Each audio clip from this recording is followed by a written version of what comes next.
Joining us, former Speaker of the House, Newt Gingrich, author of the new bestseller, the novel Vengeance. He stops by, and Mr. Speaker, glad you're with us. I Glad to be with you. I don't believe for 1 second that Mitch McConnell and President Trump are really getting along. I think it's what you have asked for, and that is they've at least got to try to get along and at least try and get this tax plan through. Sure. Look, I think you have two really big things where the president's leaning on McConnell. One is all of the appointments, including the judgeships, where, by the way, Trump and McConnell have gotten twice as many judges approved so far as Obama did at the same point in his first year. So they really want to put big push on appointments and judges. And then second, they have to get the tax bill through.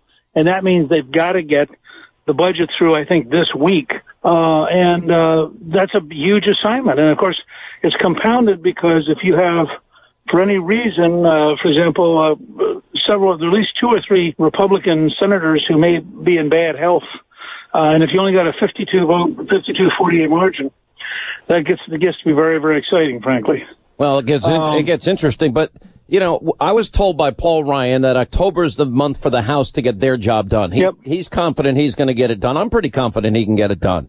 I'm not confident. Well, I'm a little worried. I think it's sliding to the first week in November, and that worries me. Because now the calendar is bad. That's right, and because you got to get the House done in order to get the Senate done, and then you got to go to conference, and they start sliding this thing.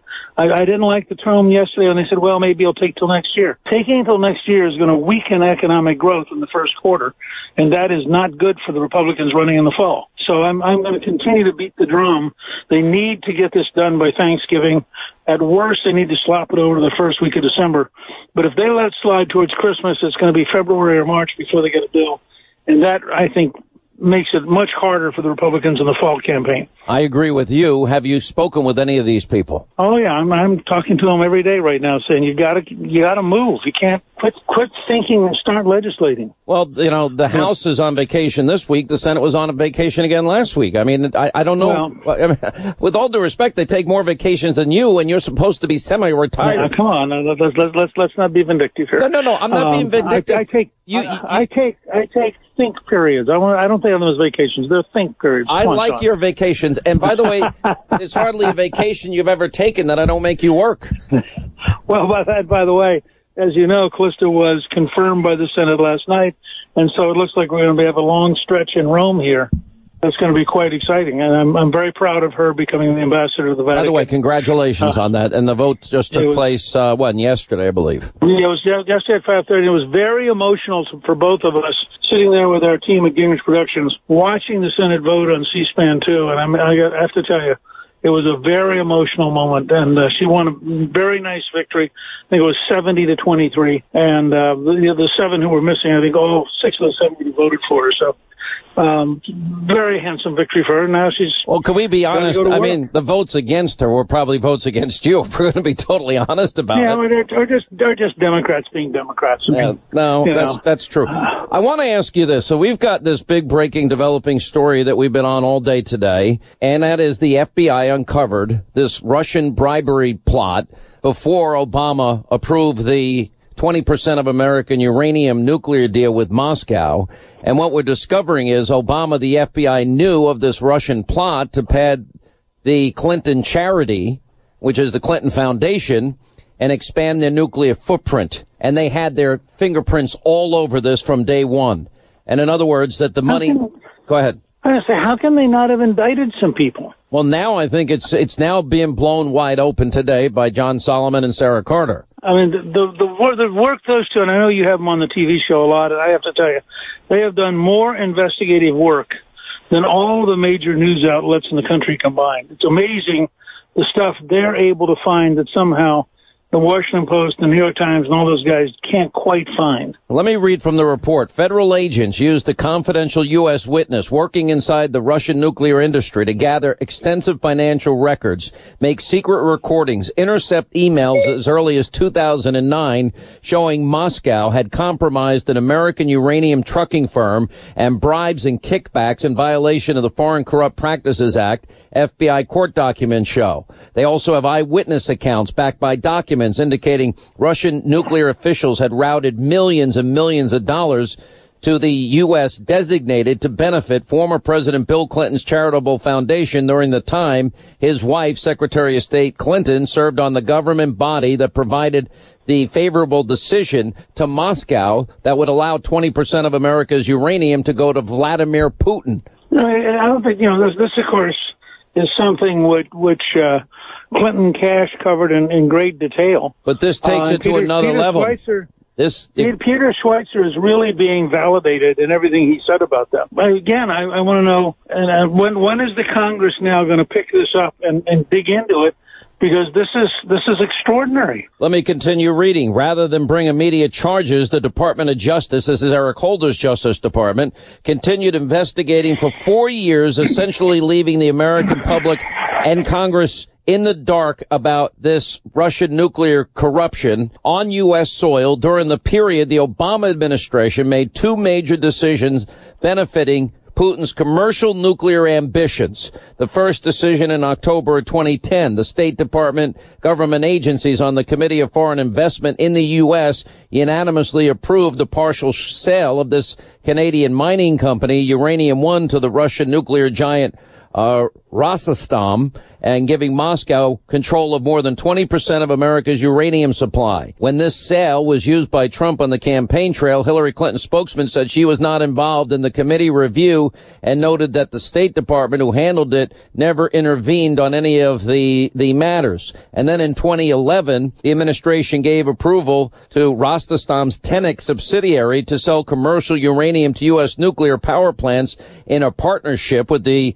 United States Enrichment Corporation. Before then, Tenex had been limited to selling U.S. nuclear power plants reprocessed uranium recovered from the dismantled Soviet nuclear weapons under the 1990s deal. The Russians were compromising American contractors in the nuclear industry with kickbacks, extortion threats, all of which raised legitimate national security concerns. Then we're beginning to find out that, in fact, the money that was given to the Clinton Foundation was a direct quid pro quo, and that the money may have been funneled through Latvia and laundered, but the money came from the Russians, not the people involved in the deal. Well, you read that stuff, I mean, don't you say to yourself at one level, I mean, if you ever wanted evidence that there was a deep state and that it was deeply corrupt, and that Donald Trump saved us from what would have been the most corrupt administration in American history. I mean, the Clintons would have entered the White House with an absolute passion for corruption and a willingness to sell out the United States again and again for money. They knew that. It's astonishing. They knew it for 4+ years and did it anyway. And they gave them 20% of America's uranium. And the Russians were all over it. And yet we're hearing about Russian interference in our elections. This is direct benefit to the nuclear program of Vladimir Putin in exchange for money. Right. Well, that's why, I mean, I want to see, how rapidly the House and Senate pick this thing up and what their justification is for not picking it up. This is truly, I first saw this earlier this morning, and I thought to myself, this is like a nuclear bombshell going off. This is gonna, because it gets you at every level. It gets you at the Clintons being corrupt. It gets you at the Russians offering money for assets to our uranium. It gets you to the FBI being suborned by an attorney general who was clearly so political that he was undermining the entire process of the Justice Department. All right, stay right there. We'll take a break. We'll come back more with Newt Gingrich. All right, as we continue with Newt Gingrich, by the way, his new book, he has a book tour that he's on, is now headed to the bestseller list again. It's called Vengeance, and you've been on the road a lot. What are people telling you when you're out and about? Well, first of all, they love the concept of vengeance and the whole fact that it involves the North Koreans, it involves terrorists. This is the third volume in a series with Brooke Grant as our heroine, a Marine major. So that's going very well. And look, I live in a very unusual world because people know you and I are so close. The number of people who walk up to me and are pro Hannity, pro us being together on Fox, pro Trump, I'm sure is a very selective part of the world. But I get tremendous positives everywhere I go around the country. And, the New York Times, really by the way, exciting. The New York Times wants to interview you about me. I know. And I've told them I will, and I'm going to go out on a limb and tell them the truth.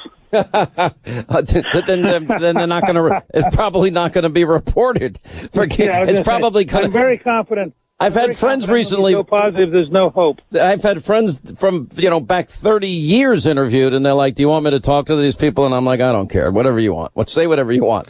All right. So the book Vengeance, we have it up on our website, Hannity.com. And are you going on the road? Are you doing more book events, or what are you doing? Nope. I'm doing mostly radio and television, and okay. People can go to your website, or they can go to Gingrich Productions to get the book, and we're very excited about it. And of course, I'm also out here reminding people about Callista's new book, because she's not allowed to talk about it because she's now an ambassador. But she also has her 7th volume of Ellis the Elephant, teaching 4 to 8-year-olds called Remember the Ladies. It's about the president's wives, and it's a great book for 4 to 8-year-olds. It's very, very. I tell people, if you want to be happy, you get Ellis the Elephant. If you want to be scared, then you get Vengeance.